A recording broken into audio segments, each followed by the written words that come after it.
Assalamualaikum warahmatullahi wabarakatuh. Good morning, everyone. How are you today?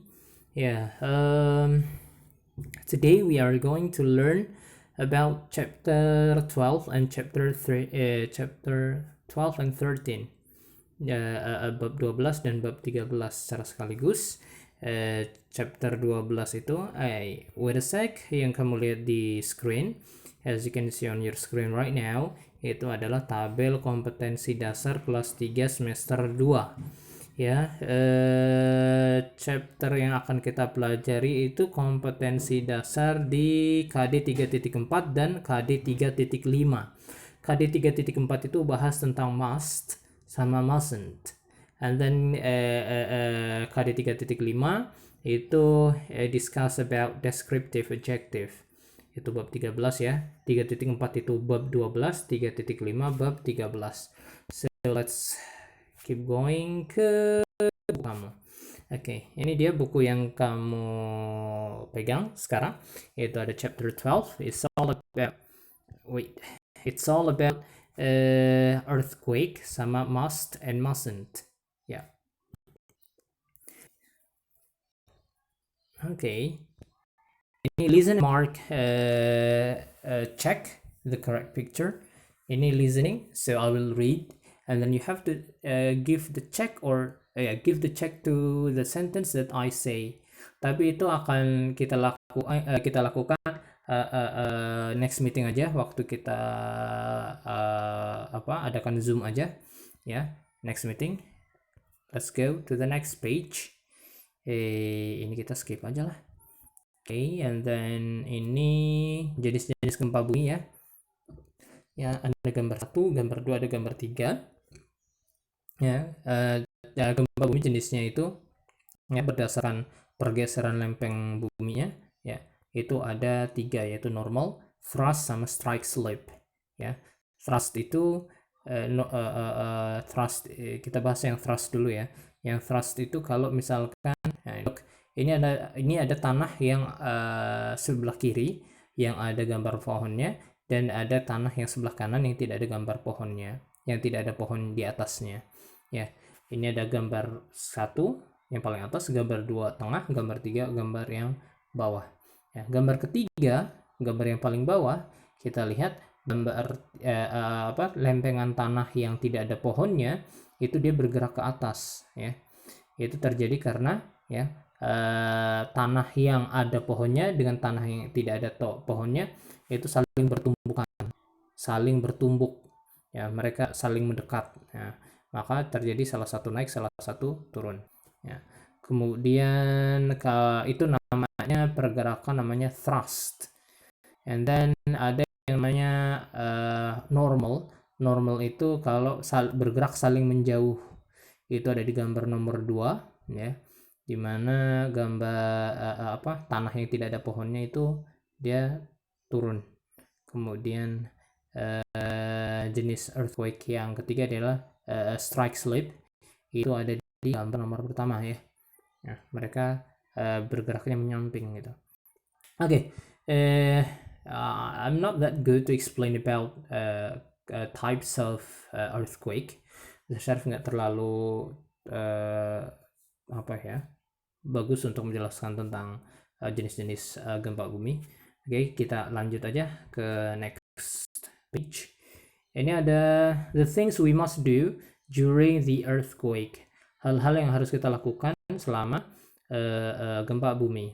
If you find the ground shaking under your feet, kalau kamu mendapati tanah yang atau ground yang kamu ground itu bisa pokoknya lantai lah. Jika kamu mendapati lantai yang kamu injak itu shaking ya, berguncang, there are things you must act. Ada beberapa hal yang harus kamu lakukan. These are 3 basic steps. Ini adalah 3 langkah basic atau 3 langkah dasar yang harus kamu lakukan. Yang pertama, drop the ground, jatuhkan badan kamu ke lantai ya. And then take cover under a desk or table, berlindungnya di bawah meja atau bangku itu ya, yang kuat tentunya. And then hold on to it until the shaking stops. tunggu sampai shaking, guncangannya berhenti. If there isn't a table or a desk near you, kalau nggak ada meja di dekat kamu, cover your face, tutupi muka kamu, and head, dan kepala kamu, with your arms, dengan lengan kamu, and bend it inside the corner of the building. Ya, silakan mojok gitu ya. And then stay away from glass. Menjauh, stay away artinya menjauh, from glass, dari kaca, windows, jendela, outside doors, pintu, and walls, dan dinding, and anything that could fall, dan segala hal yang bisa jatuh, such as lamp or furniture, seperti lampu dan furniture. And then stay in bed if you are there when the earthquake happens. Ya, stay in bed, tetaplah di ranjang atau di kasur jika kamu berada di sana pada saat gempa bumi. Okay, now let's go to the next page. Ya, kita bahas tentang must sama mustn't. Ya, must itu artinya harus dan benar-benar harus. Nah, beda dengan should. Ya, untuk mengatakan harus kita bisa pakai should, bisa pakai must. Tapi kalau must itu harus dan benar-benar harus, itu biasanya dipakai untuk menyatakan sebuah peraturan. Ya, you must go. Misalkan you must go right now. Itu artinya kamu harus pergi dan benar-benar harus pergi. Misalkan children must come to the school before 7 o'clock. Nah, itu kan contoh peraturan ya, contoh peraturan. Para siswa harus datang ke sekolah sebelum jam 7. Harus datang sebelum jam 7. Biasanya dipakai must itu untuk menyatakan sebuah peraturan. Atau kemudian mustn't itu dipakai juga untuk menyatakan peraturan yang jenisnya negatif, atau dalam bahasa Indonesia itu dilarang. Nah, contoh, you mustn't shout in the library. You mustn't shout in the library. Kamu dilarang berteriak in the library, di perpustakaan. Ya. So one more time, must beda dengan should. Ya, must itu artinya harus dan benar-benar harus. Biasanya dipakai untuk menyatakan sebuah peraturan. Mustn't artinya dilarang. Now let's keep moving. Ini ya no need lah. Let's skip this. Kita soalnya bahas 2 bab ya, jadi kita bikin cepat ya. Ini ada beberapa vocabulary, kamu bisa baca sendiri. Okay, and then ini ada chapter 13. It talks about a descriptive adjective, dan ngomongin tentang healthy food, healthy school, ya, sekolah sehat, sama jenis-jenis kata sifat yang fungsinya menggambarkan tentang suatu hal. Descriptive, nanti ada banyak jenis descriptive adjective. Okay, on the next page kamu bisa lihat ada 6 pictures here, dan ada beberapa kalimat di bawahnya. This is a classroom. This classroom is tidy. Ini adalah ruang kelas. Ruang kelas ini tidy. Tidy artinya rapi. This is a library. The library is big. Ini adalah perpustakaan. Perpustakaannya besar. This is a toilet. The toilet is fragrant. Ini adalah toilet. Toiletnya harum. Biasanya toilet itu kan baunya nggak sedap ya. Di sini fragrant, harum. This is a canteen. The canteen is hygienic. Ini adalah kantin. Kantinnya higienis. This is a field. The field is clean. Ini adalah lapangan. Lapangannya bersih. This is a garden. The garden is beautiful. Ini adalah kebun. Kebunnya cantik. Okay.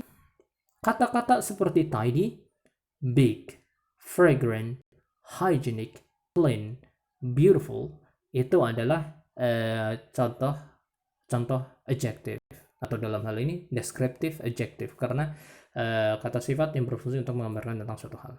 Okay, now let's go to the next page.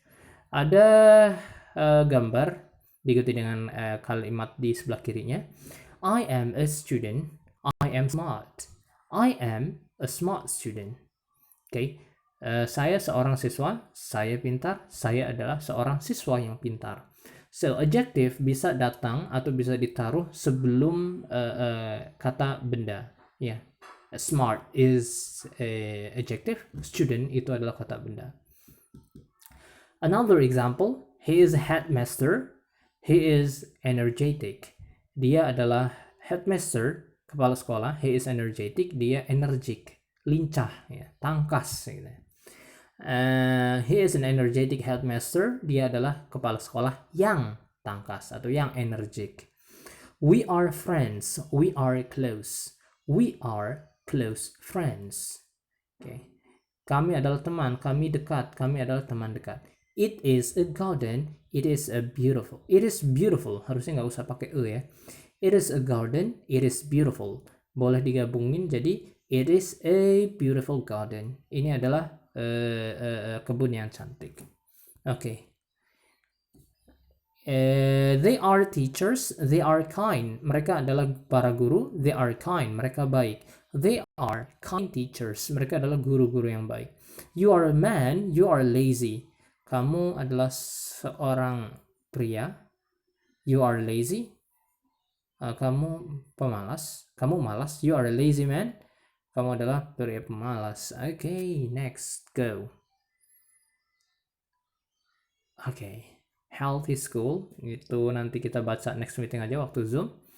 Kemudian di sini ada beberapa kata sifat. Ada pretty, smart, keen, diligent, handsome, energetic, optimistic, happy, slow, tall, shy, big. Pretty artinya cantik, smart, pintar, keen itu apa sih ya, baik ya, something like that. Diligent artinya rajin, handsome ganteng, energetic, energik, tangkas, lincah, something like that. Optimistic, optimis kalau dalam bahasa Indonesia. Happy, bahagia, senang. Slow, pelan. Tall, tinggi. Shy, malu. And then the last one, big, artinya besar. Oke, kita skip bagian ini. You will have such a thing like this dalam bentuk Google Form. So, ini silahkan dipakai untuk latihan mandiri, but let me explain lah. Ada kalimat begini. The artist made a painting. Your job, kamu harus taruh kata sifat sebelum kata bendanya. Kata bendanya adalah kata yang ditebelin. Ya, artist itu kata benda, painting juga kata benda. Kamu taruh kata sifat sebelum kata benda itu. Contoh, the talented artist made an inspiring painting. Talented itu kata sifat untuk menjelaskan artis. Inspiring itu adalah kata sifat untuk menjelaskan painting. I'll give you another example. Nomor 2 ya. The girl baked a cake. Gadis tersebut memanggang sebuah kue. Nah, sebelum girl bisa kamu taruh kata sifat misalkan beautiful. Sebelum kata cake kamu bisa taruh kata-kata seperti delicious. Ya. The beautiful girl baked a delicious cake. Gitu ya. Something like that. Yeah, now let's go to the next page. Nah, kita langsung skip aja ke kata-kata ini. Right. Adjective describe a person, place, or thing in a sentence. Adjective can be used to describe. So, adjective menggambarkan seseorang, sebuah tempat, atau hal dalam sebuah kalimat. Adjective can be used to describe. Kata sifat bisa digunakan untuk menggambarkan sesuatu. Color, ya, adjective itu ada banyak jenisnya. Ada color, ada blue, green, yellow, brown, red, etc. Itu adalah contoh adjective color. Kemudian ada contoh adjective opinion, ya, opini, pendapat. Ada good, pretty, right, wrong, funny, happy, ya, etc. Kemudian ada contoh adjektif yang berkaitan dengan size atau ukuran. Ada big, small, long, short, ya. etc. Kemudian ada adjektif yang kaitannya dengan usia, ya, umur. Ada old, ada young. Kemudian old tua, young muda, atau old bisa diartikan ya old tua. Lama juga bisa. Old friend, teman lama. Oke, shape, bentuk, ya. Round, triangle, square, oval, boxy, etc. Ya, kemudian temperature, ada cold, ada warm, ya warm, ada hot, ada cool, ya. And then ada adjective yang kaitannya dengan material, ada glass, metal, etc. Kemudian ada adjective yang kaitannya dengan taste, rasa, ya. Ada bitter, pahit, sour, asam, sweet, manis, tart, tangy, etc. Ya, nanti kita bahas pada saat Zoom meeting ya, masing-masing arti dari kalimat lagi, masing-masing dari kata-kata tersebut ya. Ada long, ada adjective berkaitan dengan distance atau jarak, ada long, short, near, far, etc. Okay. My father is a good mechanic. My mother is a smart chef. Miss Anna is a pretty teacher. He is a good friend.